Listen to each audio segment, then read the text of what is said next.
Cloud. Hi, welcome to the Leighton Inclusion Interview Show, where we talk about the difference between kindness and cruelty with an emphasis on kindness. And today we're going to be talking a lot about commitment, self-commitment, creativity, and possibly diplomacy with Kate Hinote, a beautiful vocalist that my friends from ProgStock turned me on to. Hi, Kate. How are you?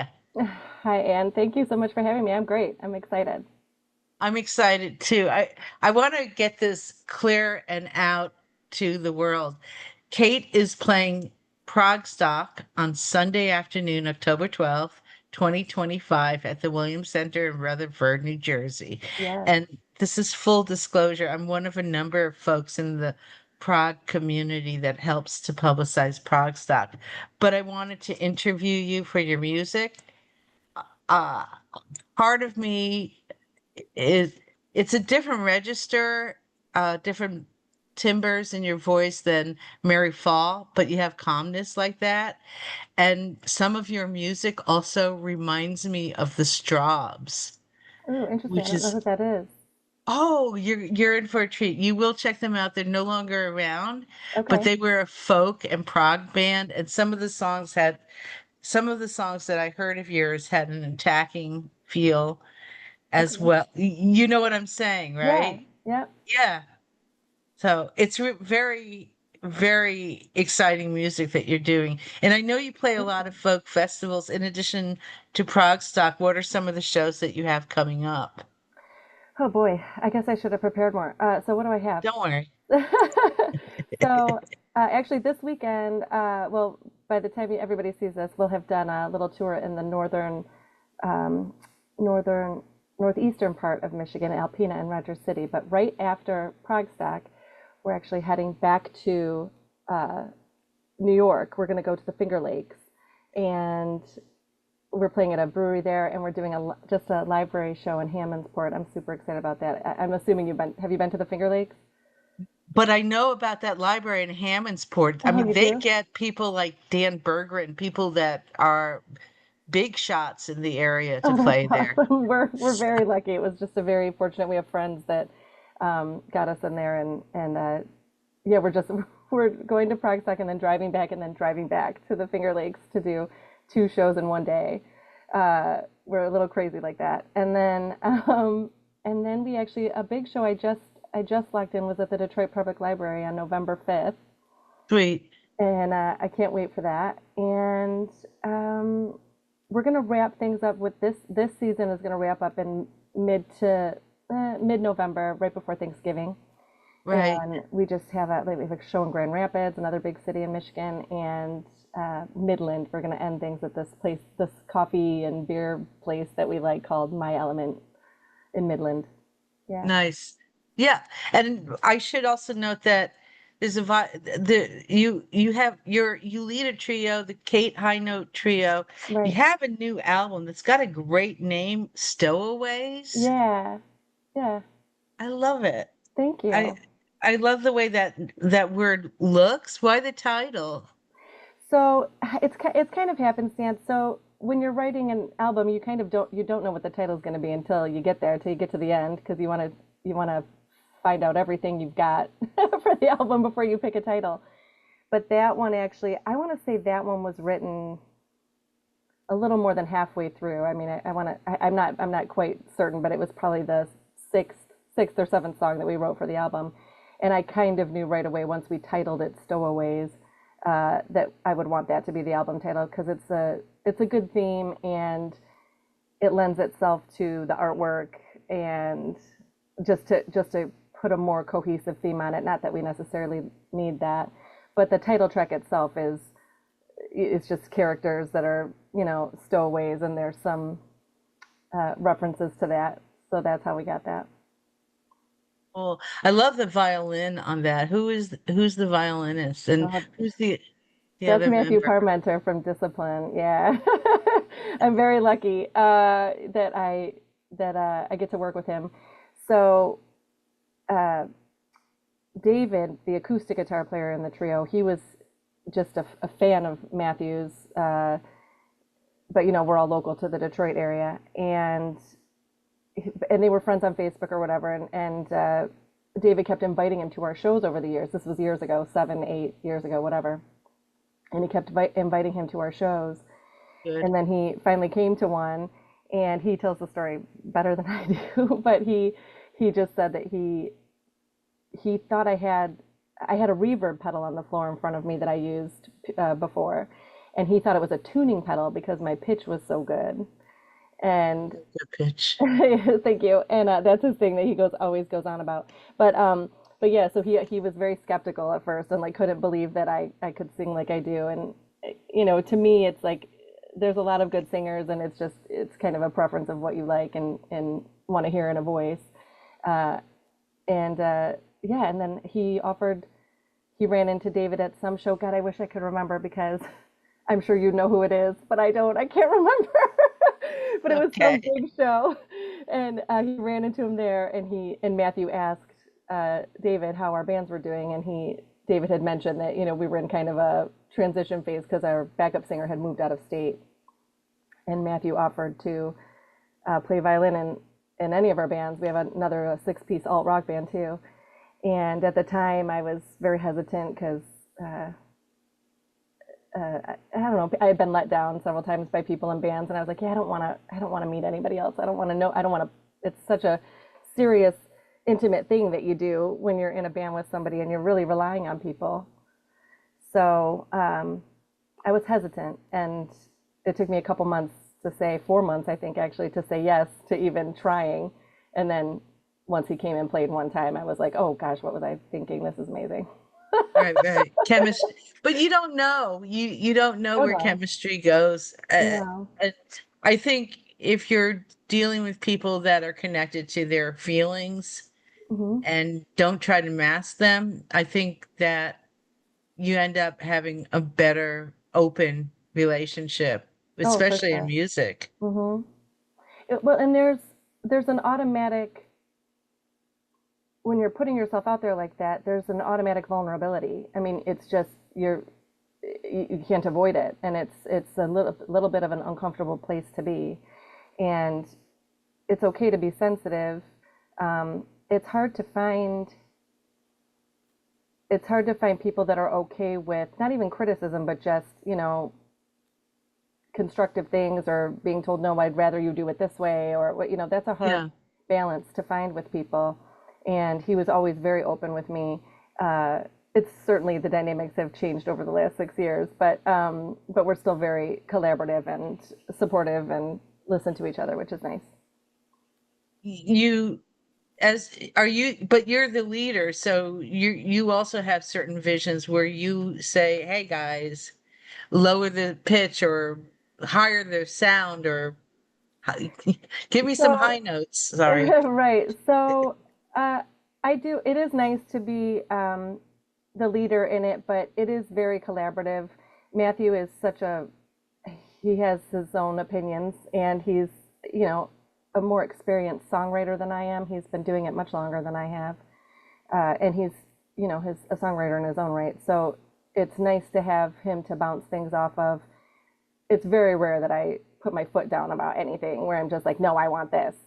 I can't say it's never happened, but yeah, it is nice to be able to kind of have the final say, I guess, so to speak.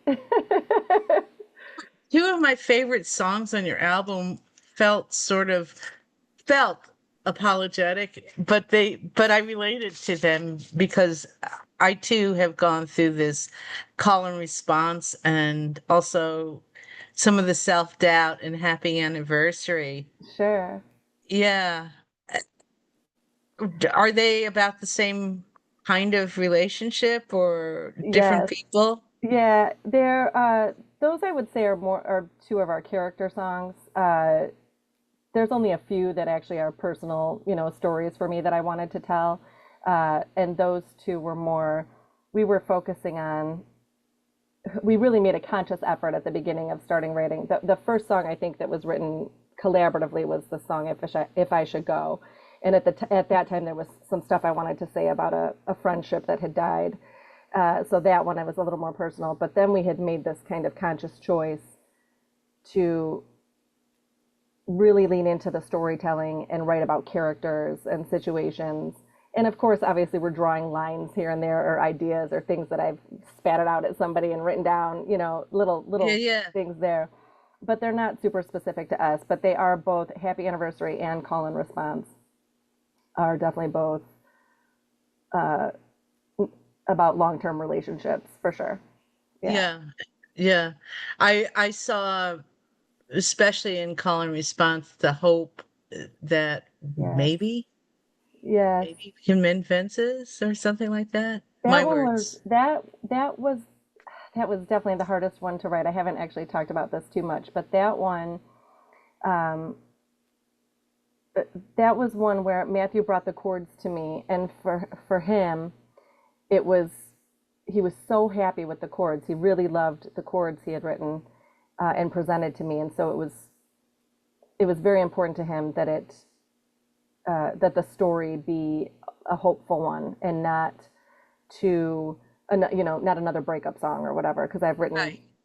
a bazillion breakup songs. I've been with the same man for 28 years, but I've Yay. written but I've written a lot of breakup songs because it's just such a relatable thing and just the heartache of it all. But anyway, um so that was the I would say that was one that we battled is the easiest word to describe it, but we really went back and forth about the lyrics, sitting down, like sessions of sitting down and going over every word and every line and what do we want it to mean and what do we want it to say.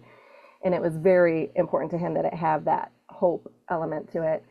And the bridge part where I start, um, and especially the melody, I remember the first time I sang the melody for him, he was probably relieved, but he seemed so happy that the melody came out, a way that he liked. Because when you give a piece like that to somebody, you honestly have to have some fear they might ruin it. Right. So, I think he was relieved. But then the lyrics evolved over time, and then it became this thing. And with the bridge where I'm saying, if I had one more chance, I'd still choose love, Right. is Yeah. uh, that was kind of a throw-in ad after it was already written, really. And that really lifted it up to that hopeful place. Oh yeah. That's like the lyric that just, oh yeah, God girl, you hit me Oh, that's so exactly great. where I feel, but Oh. damn it, I'm hiding. Yeah. Yeah. Yeah. Yep, I love Yeah. it. Yeah. And with sometimes when with Happy Anniversary, I thought, wow, there's self-doubt in this one. Am I wrong? Let me think through it. So that is one where that one's actually another interesting one in that that's the only one where David contributed to the music. He came to us with chords. And Mhm. then I wrote a melody over the chords and I gave it to Matthew to write the lyrics. So he came back to me with his first pass of the lyrics, and I vetoed some of it because it was a little like that one's got a little not humor. I guess it'd be kind of dark humor. It's like we like to joke when I'm announcing it that it's called Happy Anniversary, but it's just about another anniversary. It's not Right. really a happy anniversary, it's just another anniversary. So people that have Sure. been together a long time, and I feel like I guess it's me in the story, but it's the what's is that would that be an I can't think of the word. There's a literary term I can't think of right now, but the person singing, the person that I'm singing, uh, is exasperated with that person entirely and just kind of Right. saying, you know, um, yeah, I don't know. I don't know if I guess there is hope at the end. Yes, there is hope at the end in the last verse. You're right. Because I say, you still want loving. I guess that's Yeah. something. Yeah, so it's still something that you still want loving after all these years. You're right. There is hope at the end of that. Yeah.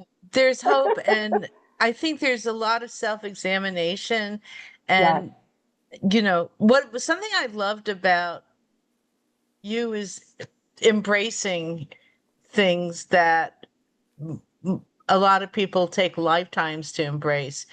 your website, I'll point this out to folks, is your website lists your three musical activities and then says booker.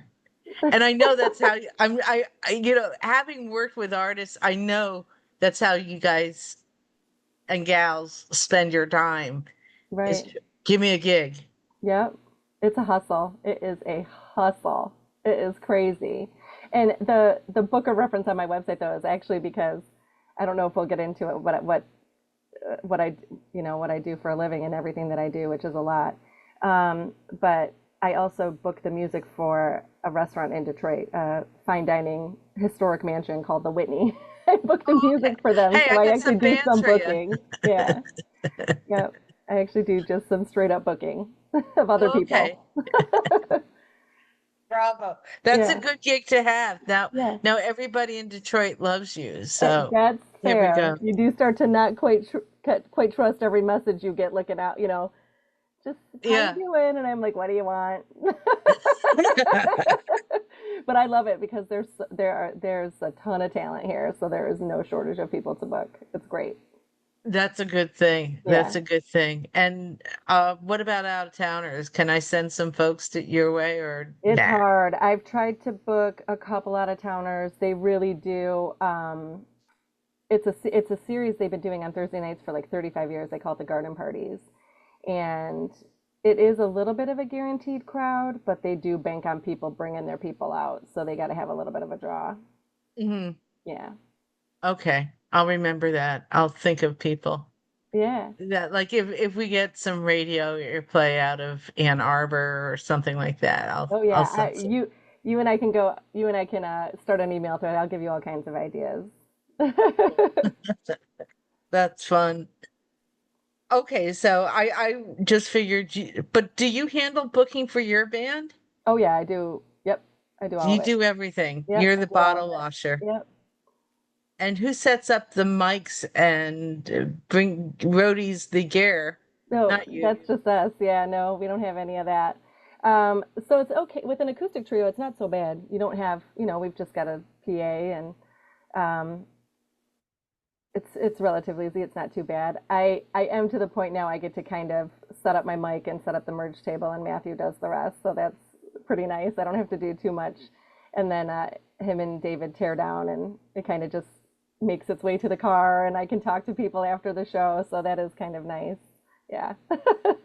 You set up the PA. Do you have your own PA? You guys Oh yeah. travel, guys and gal Yeah. travel with your own. That is good. I would say probably 80% of the shows that we do, or 75% of the shows we do, we're providing our own sound. That's good. I Yeah. respect you. I Thank you. respect you even more. It's not as S- easy with us. Like I said, I have another band that's a six-piece rock band, drums, amps. You got to have monitors and all that. So that it's not possible with that band, but with the trio, it's real easy. And you get to that helps you get good brewery gigs and Oh things like that yeah. because breweries don't have their own PAs. Nope. You gotta bring your stuff. That's right. Yeah. Yeah. Well done. I'm proud of you. Thank you. Taking care of business. What does it take to take care of business? And how long did it take for you to get that PA? That's Yeah. amazing. I've had so it's not actually that fancy of PA. I think I got it. It was well before this trio. I want to say it Hmm. was 7 or 8 years ago. Um, and I have a day job, so I don't rely on the money that I make from gigs to get any of my stuff. It's nice to get paid back for my gigs, that's for sure. Right on. But yeah, I just decided one day I was sick of the practice PA that I was using, and it was too clunky and big. And so I went to Guitar Center and got myself a new PA. Yeah, Break down. yeah, Well done. thanks. But do you in any way as a woman, Hmm. do you feel any ways that you have broken the mold as a woman artist where people have preconceived stereotypes about us? I have the best story. I don't know. I actually say a lot that I haven't experienced anything just because I'm a woman. When I first was playing, around here. I was kind of a late bloomer, so I didn't really get going and start playing until I want to say my late 20s was when I really got going. Mid 20s, I was doing like a shoegaze band with my husband, and we were playing gigs and putting out records, but we weren't playing festivals or anything like that. It was my late 20s with the Blueflowers that we started to play local festivals and bigger shows. And I do remember thinking at the time that there were not that many female fronted bands around here. There certainly were, but not many. So I knew, so it was a little easier to get gigs because they always had to get, it was like a quota. They're like, oh, we all have these dudes, we got to have a lady on here. So I knew I was getting gigs for that reason because I was one of, it's certainly there were plenty of others, but I do know that that was part of the reason I was getting some of those gigs. But I've never really felt held back by it at all. It's Good. that I've consciously noticed at all. Um, but I will say, and I actually don't normally ever like to talk about this because I just don't even like to put that energy out there. But there's a couple places where I'll look at their calendar or their lineup, and it's literally all dudes. But I've contacted them and said, you need a lady on your lineup, and I've gotten gigs that way. Good. Because it's like I don't want to call people out because I don't care. It's their business. They can do what they want, and if they're not into what I'm doing, I don't want to be there anyway. But I do notice that every now and then that I'll see a lineup and I'm just like, really? You can't, there's so many talented ladies around here. What are you doing? And I'm very conscious of that when I book the Whitney downtown. I actually honestly try to have half and half because I just try to make it Nice. very balanced. But my very favorite story ever Okay. was we were playing an art gallery, just a one-off private event art gallery. Someone had asked us to play. Actually, Sonia would know about this. I think she got us this gig. Hey, That's so funny. Yes, Sonia. that's so funny. She got us this gig. I remember. I just remembered. Anyway, she might hate that I'm telling this story. It was beautiful. It was so fun. There was nothing wrong with it except for there was a photographer there, and David's like setting up his guitar, and it was me and then a backup singer, Aaron. We were called Kate Hinote and the Disasters. That was our band name because we were just absolutely disastrous, like crazy tornadoes anywhere we went. It was nuts. But anyway, we were setting up, and this photographer absolutely 100% assumed that David was going to play and sing guitar, was going to play guitar and sing, and we were just like backup singers. Like he just could not, Sure. he just absolutely assumed that there was no way that one of us was the front person of this band. And then when he realized it, oh, this part's a little cringe. This part I don't actually like to think about too much. When he realized it, we both had our own mics, but he wanted a photo of us like on the same mic, like lips close together. That was the photo that he wanted, like us sharing a mic, like backup singers, like we couldn't possibly just be our own people. And I remember once we started, he left. My He left the God. event. And I He was should just like, have he listened to really you. hated that I was the lead singer. He couldn't stand it. I will If, never forget it ever. That was the yeah. craziest. Well, I always often wonder. I photographed a few shows, and it was easy. I didn't feel I could listen to the music and soak it in Sure, as easily as I was focusing on taking the photo. sure. I think he was from a paper. I just really think I think he was just there for the event because it was a charity event, and it had not he didn't even care there was music there. It just Yeah. he was embarrassed once he realized what the situation was because I didn't call him out. I just let him think that until it became obvious that that was not the situation when I started singing. That's so great. That's actually a good thing. Photographers, please listen to the bands you cover. It's Right. you're in for treats. Just Honest. for a minute, one song.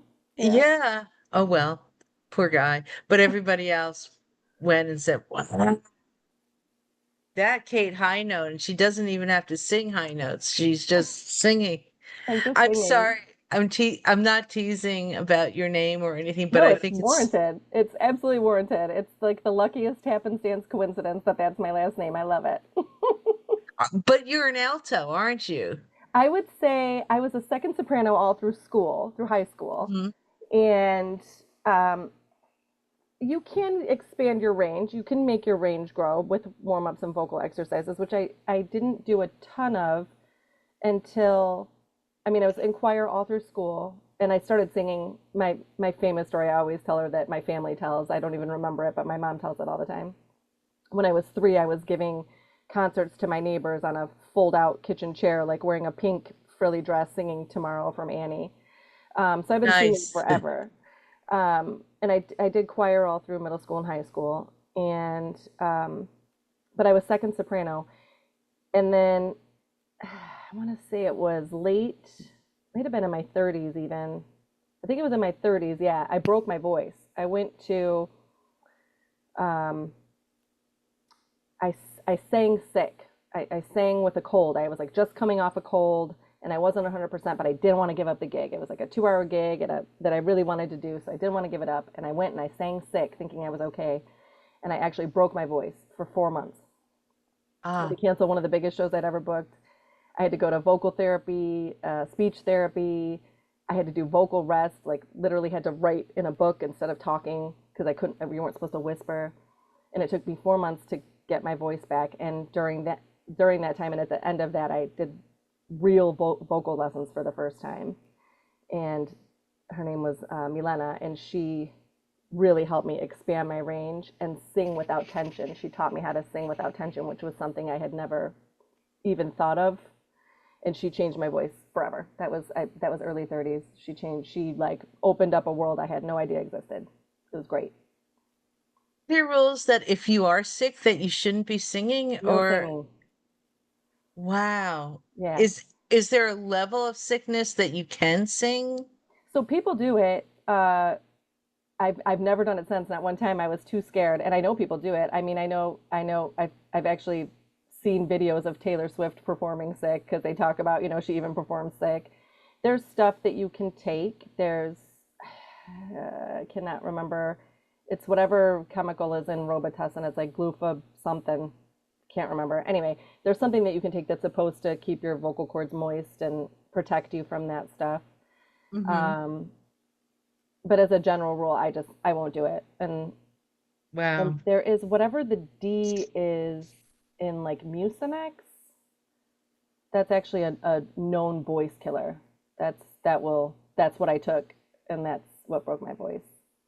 Oh, wow. Yeah, at least Okay. that's what I think. It's a known voice killer if you take that and you try to sing on that. Gotcha. I Yeah. work with Annie Haslam from Renaissance, who I hope that you get to meet at Oh, ProgStock. me too. She will be on hand and she's just the best. And she will not do meet and greets with people. People have to wear their masks. Oh wow. It's Okay. still, w- the Worried whole, about getting sick? yeah. Yeah. And well, she's concerned about it. She's not a big warrior. Hmm. She prevents a lot of things and she's over 65, so she's vulnerable on different levels Yeah. It's for hard. healthcare. I think about that. I don't want to jinx anything. I don't get sick very often, but it is something that is on our mind. Like especially right now, we were just talking about it. We have to be really careful because ProgStock is huge, and if I get sick, we don't play. So like Right. they could play sick, I can't play sick. So yeah, we've been talking about that. Nobody gets sick. Like this is huge. We don't want to have Yeah. to do this. We don't Well, have to back out. definitely wear your mask. And I mean, I'm with you on that totally in spirit. Um, I do. I take some I'm kind of a hippy dippy. I take some zinc and vitamin D, vitamin C all the time. I have like a regimen and I do think it helps me. yeah, it does. It Yeah. does. And the water, Oh absolutely. yeah. Yeah. Yeah. I have vitamin C almost at least 5 days a week. Oh So, good. I yeah. do I'd say I do it 3 times a week. I try to go I switch between C and B every other day. Yeah, you're really smart about that because there's so many vitamins that people think they should be taking every day, Right. and the amount of milligrams are usually over the limit in these pills. Right. The only So one it, the only one I take a lot of like without even thinking twice. I take a lot of vitamin D just because in Michigan, maybe not as much in the summer, but there too in New York, you're just, the sun is just not out enough. No, it's not out enough. And I do take vitamin D, but I also make sure I go out every day. So I'm in the Bronx. We don't have tall buildings, Oh, which okay, is yeah, why I'm in the Bronx and not right, Manhattan. right. My Yeah. aunt's in Brooklyn. She actually owns a building in Brooklyn. Yeah, How big is it? it's has maybe six or seven. All So right, that's good. it's an apartment Yeah, building. because Yeah. Manhattan, if you periodically people are posting these maps of Central Park Hmm. of Manhattan, and it's like surrounding Central Park are these things, daggers that are sticking up Right, miles high, it feels right. like. I know. It's Yeah. crazy. I don't think Yeah. I've been to the Bronx. I've been to I've gone to visit my aunt several times. It's been a long time, but I don't think she ever took me to the Bronx. I don't think she did. Yeah. It's a good place to go. Yeah. Yeah, I got favorite. We got the botanical gardens Oh here, and yeah. Oh, you have the zoo. we Yes. have the zoo, Yes. and they have a giraffe. Yeah. I'll have to go sometime. Yeah, for sure. Yeah, in fact, I heard that they have a giraffe in the same land area as an ostrich, which Oh, supposedly is the biggest bird ever. oh yeah, for sure. Yeah. I Yeah. think that's how it is. Oh no, no, no. The ostrich are with someone. They're with a different animal at our zoo. I can't remember which one. Yeah, I didn't know. I guess I need to go there again Do and it. also look at the bears. Isn't it So, the one that had like the show? It had a TV show I think I watched oh, the about the Bronx zoo. Zoo. Yeah. So I think that was with Edward Asner, and it was about trouble in the Bronx. Oh, there was no, there was like Um, a reality show. There was a reality show oh, called The Zoo. Yeah. I think it was the Bronx Zoo. They might have been different zoos. I'm There gonna might have, Google that. yeah, I I'm pretty really, sure they you did the know Bronx more Zoo. about my borough than I do. I watch a lot of animal shows with my son. Oh, I love you. I love you. I love you. Do you have any pets? Not anymore. When I moved into this house I'm in right now, we had four. We had three cats and a dog, and they've all gone since we got here. And They've it's all moved on. yes, and it was three of them were within like 18 months of each other. It was awful. So we're Oh, a little sworn off it at the moment. It was very, very difficult. So we're gonna one enjoy the time without litter boxes and that kind sure, of thing. sure. But eventually we will, I think, probably get a dog. Yeah. They're the best. Animals are the best. Oh So, yeah, oh absolutely. yeah, I love them. What TV shows do you like to watch? I've been watching Wednesday lately. You know what? I just got Netflix again. I get it off and on. Everything that I have, I turn off and on all the time, depending on what I'm watching. And I hadn't had Netflix for a Right. while, but I got it. I got it briefly for Stranger Things, but I gave up on that. I liked the first season, and then I kind of never went back to it. Um, but I just got it for the Leanne Morgan sitcom. Do you know the comedian Leanne Morgan? I'm gonna check that out actually after Wednesday. So it's just a funny, I miss the half hour sitcoms. I mean, they were just the best. I grew up watching with my mom the half hour sitcoms. Who's the Boss? Hmm. Growing Pains, Family Ties, all that stuff. And the half hour sitcom is the best because it's such low commitment. There's story arcs, but they still have different themes in each show. So you don't like if you miss one, it's not the end of the world. Um, so Leanne Morgan is like it's called Leanne, and I saw her do stand up in Grand Rapids, and the hardest I've laughed in so long. It was so good. Cool. Um, but anyway, it's really good, and it's been a slow burn for me, but I'm getting into it. But I miss the half hour sitcoms because they're so sweet and short, and they don't take up so much of your time as like the big hour dramas. Um, I watch. You asked what we watch predominantly cooking competition shows. Like Oh. that is the bulk of what we are watching. I would say 95%. And then I have a 13-year-old son, and we watch a lot of like the Planet Earth, Blue Planet, all the David Hmm. Attenborough shows. I just love those. And we watch some flipping shows, so a lot of reality TV, but scripted shows. Uh, Severance was my last favorite. Severance. Did you watch Severance on Apple Plus? Not yet. I'm writing this down though, because Severance is the most original scripted show I've seen at least 10 years, at least, if not longer. It's wow. a very, I really loved like Mad Men, Boardwalk Empire, all those, and and I liked Game of Thrones, and I watched The Morning Show, but Severance Oh, was the first show. Oh yeah, if you get Apple Plus, The Morning Show and Severance would be my two recommendations, and Ted Lasso's on that too. People like that, yeah. I but mean, Severance is great. the show that hit me the most, and I still think about it, was Supernatural, Oh yeah, which, yeah, that just blew my mind. I didn't watch Supernatural. I was in it. I was in the WBCW stuff. I was in the middle of it. I, I, I was a little old for Dawson's Creek, but I watched some of that. It was Buffy that got me. Buffy the Vampire Slayer forever and always will be my favorite TV show. Yeah, yeah, yeah, yeah. You're the Yeah, one I spoke with about yes, Buffy. that nothing will ever top that for me. Felicity, those were like that was when I was like super invested in TV, and I would get upset if I missed it. And yeah, so those are like all time favorites. But yeah, Cool. I haven't really liked a show. I loved Severance, but prior to that, I hadn't really like loved a show since probably Mad Men. It had been a long Gotcha. time. Yeah, that's a while. Joe Denson likes the Mad Men I love it. type I of just I show, just tried to or Better rewatch Call it, but Saul. I just tried to do a rewatch. I made it to I want to say season 4 or 5, and then I just ran out of time. I was like, no, this isn't. Just keep Yeah. watching my cooking shows. Total fluff. Well, I'm friends with Mark Andes from Spirit and from Firefall and JoJo Gunn and the Bump Band with Ian McLagan, and he's a bass player. He's now in Texas, and because of everything that's been going on in the world, he's been loving and needing the cooking shows. Oh yeah, they're so So, great. yeah, It's just completely mindless.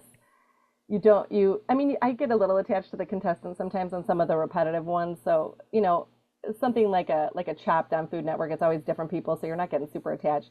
But we watch the Fox shows too, which are like Master Chef and Next Level Chef. So those are two big ones that we watch. But I, I I love Bobby Flay. I just love Bobby Flay. I'll watch anything he does. are you a cook? Do you like to cook as well? I'm a baker. I can cook. I can follow a recipe. I do just fine. Sometimes I fail just because I don't have a lot of patience, but I'm a baker more than a cook. My husband is the cook. Yeah. Oh, what a couple. Yeah, Your it's nice. kid is lucky. Yeah, he is. He doesn't even know. He's so lucky. Yeah, that's true. What advice do you have for anybody that wants to be a singer in the middle of America nowadays? Yeah, it's I don't even know. I mean, you have to be really determined, and you have to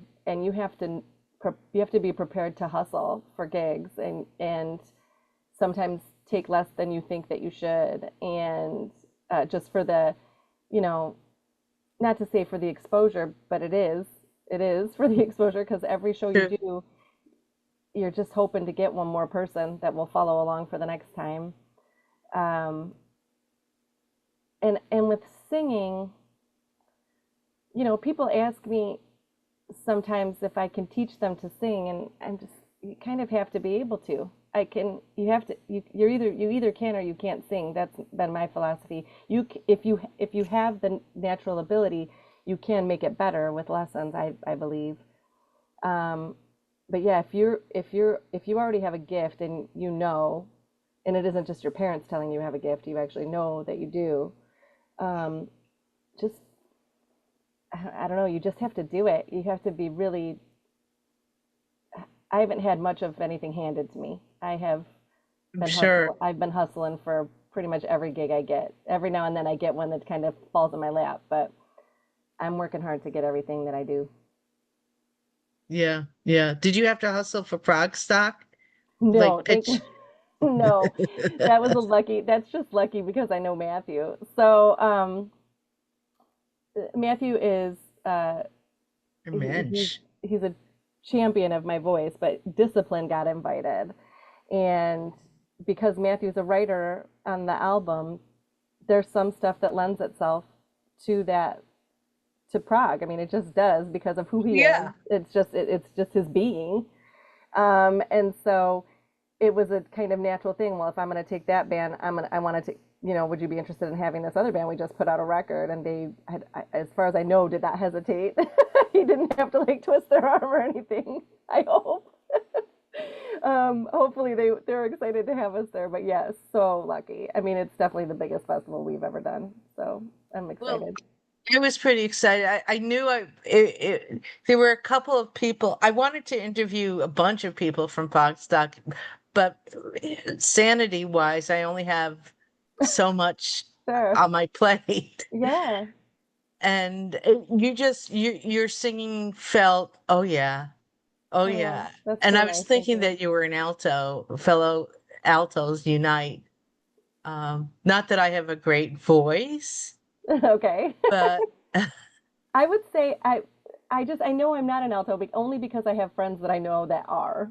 I just because I hear them singing, I'm like, oh, I can't. That's like in the basement. I can't do that. yeah, it is in the basement. It's like I'm And gonna be Johnny Cash. I So do yeah. think I do think I guess my speaking voice too. I think my voice is just a little higher, and I do sing high. Like I go up there sometimes. Not in the trio record, but um, I do I do get up there. I get pretty high sometimes. What recording should I listen to? And I will put that in I will post the link in the Oh, description of this show the song for the trio for that album. for your high note. Oh, so there's one I just heard it the other day for the first time in a long time. It's from my Blueflowers record called In Line with the Broken Hearted. That's the name of the album. It has an owl. It's a girl with like an owl head. Mhm. That's the cover. And there's a song on there called The Lovely Ones. And I get Okay. pretty up there on that one. I'm gonna post that as well as other things We from actually, I haven't done that live in probably 15 years. It's been a long time, 12 okay. years or something. Yeah. Well, I'm posting your Bandcamp too Oh, thank on you. this. Oh, it's my pleasure. And do you have favorite singers? I usually don't ask this question, but Oh, okay. I'm, I- I actually get asked this question a lot, and it's hard because your tastes change over time, but there's some that they're forever favorites. And that would be Sarah McLachlan for Mm. sure. I mean, without a doubt, Oh yeah, she changed how I feel like she changed how I sang and changed how I thought about singing. I definitely think she influenced my melodic writing, like how I write sure. melodies. I also super love Nico Case a lot. Hmm.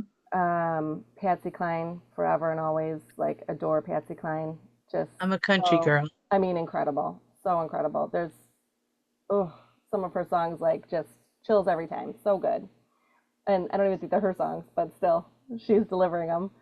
Um, and I was a musical theater kid. I loved Barbara Streisand, and Yeah. I also loved Mariah Carey and Madonna and Oh Cyndi yeah. Lauper. Yeah. Oh Yeah. yeah. You like for sure. Well, Nico Case, Sarah, Madonna, Barbara, they changed music. Oh yeah. They I changed the music business. I do want to clarify. I didn't love Madonna for her singing. It was not her singing that drew me But to she's from her. Detroit. She's from Detroit, though I don't think she's particularly proud of that. But it was her. And when I was younger, it was like you either liked Cyndi Lauper or you liked Madonna, and I liked both, but Cyndi Lauper was more my jam. But I liked Madonna's songs, and I liked her energy and just how ballsy she was. Like that, you couldn't even Yeah. escape it. I mean, it was like you couldn't exist in the world without knowing the balls that Madonna had. Right, right, And that right. was always Truth. very impressive to me. There's also a lot of honestly male singers that I super love. Chris Martin from Coldplay. Hmm. People don't like that band anymore just because they're so huge. They're Um, good. yeah, who cares? But his voice, I saw him before they got super like stadium big or arena big or whatever. I saw them at a small theater here called the State Theater. I was probably 10 feet from him, and he is just incredible. Uh, the singer Tom York from Radiohead, I love his voice a Mhm. ton. I'm a fan of Elvis. Yeah. Roy You know, that's Orbison. my Yeah, Roy Orbison, all those like crooner type people. Love it. Love it. So I just found out that his daughter is now a jazz singer, Roy Orbison's daughter. Oh, I I think didn't. it's Ada or Ava Orbison. I'll post it if I Yeah, know. So that's interesting. yeah. Yeah. She doesn't have his voice or anything like that, but she's holding her own and is her own best cheerleader. So good. I'm proud of her as I love well. it. Yeah, Did you see that like absolutely. Kate Hudson has started, Goldie Hawn's daughter, Kate Hudson? Did you see that she started doing music all of a sudden? She came out of Yeah, and nowhere and she seems to be like a 60s gal. yeah, it's awesome. Yeah. I just love it. She was like, I'm just gonna do this now. Well, I loved her TV show about owning a sports league. I really liked that. I Oh, like how, I didn't know anything about that. yeah, I don't remember what it was called, but it's on Netflix, and I think if you go Kate Hudson, you'll Okay, find her. Yeah. all right. Um, yeah, there was some human her character seemed to build and learn about humanity as the show progressed. Oh, interesting. Okay, Yeah. Yeah. Like a journey for it. So, yeah. that's awesome. Are you anything else you want to add? Hmm. I guess I would going back to the if I had advice for people that wanted to be singers. Um, I don't know too many. I don't know that many people that this is all that they're doing. You know, I have a day job. I actually work for lawyers during the day, Hmm. and it's grueling work. It's very difficult. Fortunately, my boss is awesome, and she knows that I need to sing, and so she's very flexible. I can basically come and go as I please as far as the gigs go, and not everybody Good. can have that. Um, but that's you have to have a good foundation and support system that supports the choices that you're making. I'm very lucky that I have a husband. My husband's a guitar player and recording engineer, and he recorded the Trio album and did all that stuff for us. So I mean, I'm fortunate in many regards that I don't have Thank you. to, I have to pay for studio time, but I don't have to pay for my engineer. So I mean, that's nice. And so That's nice. it's very important that you have people that will support the choices that you're making because it's a hustle and it sometimes can be pretty defeating and but the wins feel good. They're nice. But you're gonna it's I've been doing this a long time and I still get more no's than yeses. Oh yeah. Yeah. Oh yeah. Yeah. Uh, well, here's a yeah to you. Thank you. and and keep nourishing yourself. And I want to thank you for this interview. Oh, thank you. I'm excited. I knew this was going to be fun. Oh, good. Yay. I'm so happy to be here. Thank you. Thank you, and thank you for letting me uh, use your name as a high point. Excellent. Thank you, and have a great day. Thank you.